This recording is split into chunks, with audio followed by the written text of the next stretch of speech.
So hello everyone, कैसे हैं आप सभी लोग। आज का हमारा टॉपिक है need for political institutions.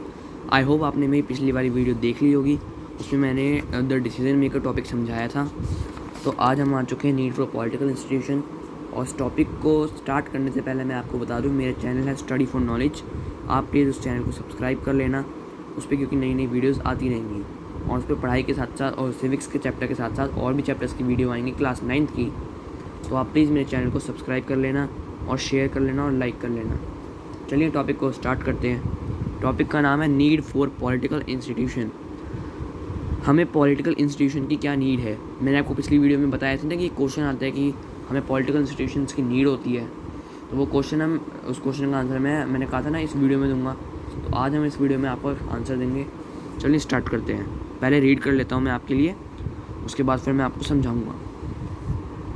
We have seen one example of government workers governing a country involve various such activities. For example, government is responsible for ensuring security to the citizens and providing facilities for education and health to all. It collects taxes and spends the money thus raised on administration, defense and development programs. जो हमारी government होती है वो हमारी country को run करती है, हमारी चलाती है हमारी कंट्री को। और जो हम टैक्स देते हैं उससे जो भी हमारे शस्त्र वगैरह होते हैं,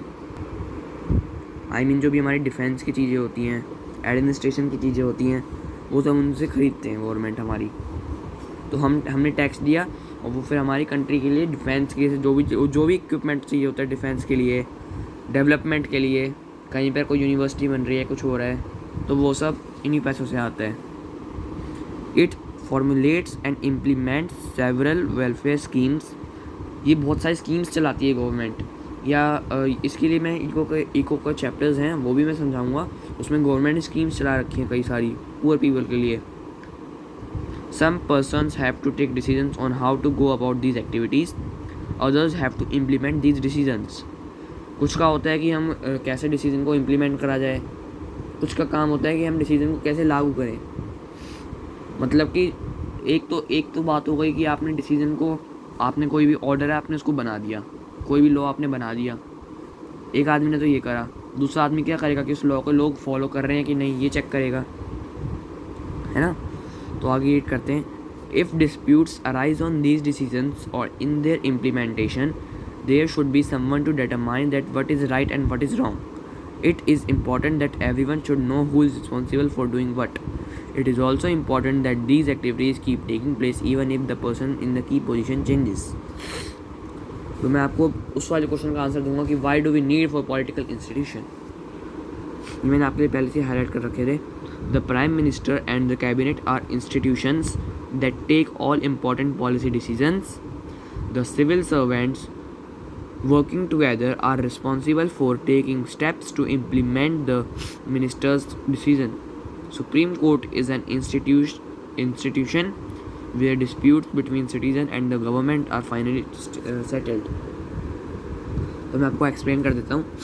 हमें अब देखो पॉलिटिकल इंस्टीट्यूशन क्या होता है। जितने भी अगर आपसे पूछा जाए ना पॉलिटिकल इंस्टीट्यूशन क्या होता है, 2 मार्क्स का आता है। वैसे ये क्वेश्चन 3 का भी आ सकता है। अगर 2 मार्क्स का आए तो आप ये तीनों पॉइंट लिख के आ सकते हो, इनफ है, ठीक है। मैं पहले एक्सप्लेन कर देता हूँ, उसके बाद बताता हूँ। Prime minister and the cabinet are institution that take, जो भी हमारे प्राइम मिनिस्टर हैं, मिनिस्टर्स होते हैं, वो इंपॉर्टेंट डिसीजन लेते हैं इंस्टीट्यूशंस पे। एग्जांपल पार्लियामेंट के 2 हाउस होते हैं, Rajya Sabha and Lok Sabha. Upper house Rajya Sabha, lower house Lok Sabha. तो जो इंपॉर्टेंट डिसीजन लिए जाते हैं वो इन्हीं हाउसेज में तो लिए जाते हैं। तो एक पॉइंट तो हमारी ये हो गया। दूसरा, the civil servants working together are responsible for taking steps to implement minister decision. अच्छा, जितने पुलिस स्टेशन हो गए और अपना पुलिस स्टेशन वगैरह हो गए, तो इन पे सिविल सर्वेंट्स जो बैठते हैं हमारे, वो भी डिसीजन लेते हैं। तो ये पुलिस स्टेशन भी तो एक पॉलिटिकल इंस्टीट्यूशन ही है, इसकी भी नीड है। तीसरा, supreme court is an institution where disputes between citizen and the government are finally settled. Supreme court एक ऐसा इंस्टीट्यूशन है जहाँ पर जितने भी झगड़े होते हैं लोगों के गवर्नमेंट से, मतलब गवर्नमेंट से। एग्जांपल दूँ, जैसे लोग एक सिटीजन से सिटीजन का हो जाता है। अच्छा जी, एग्जांपल मैं आपको ऐसे देता हूँ। अभी कुछ टाइम पहले एक केस हुआ था एक जो डॉक्टर थे हमारे एम्स के, उन्होंने एक PIL दर्ज करी थी सुप्रीम कोर्ट में कि जो फार्मर्स हैं हमारे वो पराली जलाते हैं, इससे लोगों को अस्थमा होता है। तो ये किसके बीच में हुई? सिटीजन टू सिटीजन के बीच में, और सिटीजन टू गवर्नमेंट के बीच में भी हो सकती है। सुप्रीम कोर्ट, अच्छा अभी हमारा वो टॉपिक नहीं है, मैं आपको आराम से एक्सप्लेन कर दूंगा वो आगे टॉपिक में। सुप्रीम कोर्ट में भी देखो, जहाँ पे हम हमारे कोई भी बात सुनी जाती है, तो ये भी तो एक पॉलिटिकल इंस्टीट्यूशन ही है, तो इसलिए हमें पॉलिटिकल इंस्टीट्यूशन की नीड होती है। इन तीनों पॉइंट्स को अगर आप लिख के आओगे इनफ है। अगर 2 मार्क्स का आ रहा है तो 3 मार्क्स का आए तो इन तीनों को तो लिखना ही लिखना है, साथ में एग्जाम्पल देना है पार्लियामेंट वाला, ठीक है। तो चलिए आज अगला टॉपिक कर लेते हैं। आज हम इस टॉपिक में आपको इस वीडियो में मैं आपको 2 टॉपिक समझा दूंगा। एक तो मैंने समझा दिया नीड फॉर पॉलिटिकल इंस्टीट्यूशन, एक आपको एक्सप्लेन कर देंगे आज हम पार्लियामेंट। चलिए स्टार्ट करते हैं। इन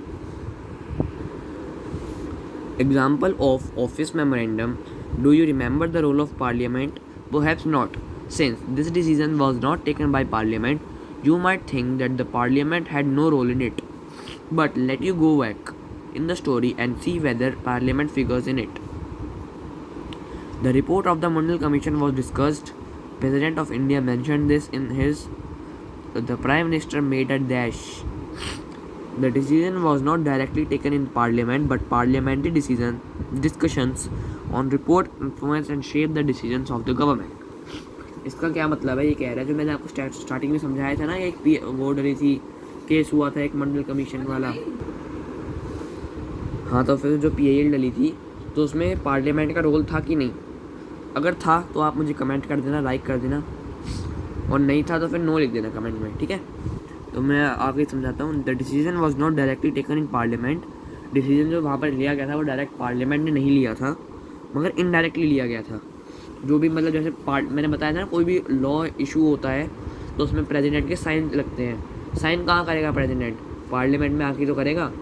मगर एक क्वेश्चन आ सकता है, MCQ भी पूछ सकते हैं कि president is part of parliament और नॉट, तो इसमें आपको नो लिखना है, क्योंकि प्रेसिडेंट पार्लियामेंट का पार्ट नहीं होता। तो आगे देख लेते हैं। Through a bad decision, through a bad decision, that is why democratic government insists on institution.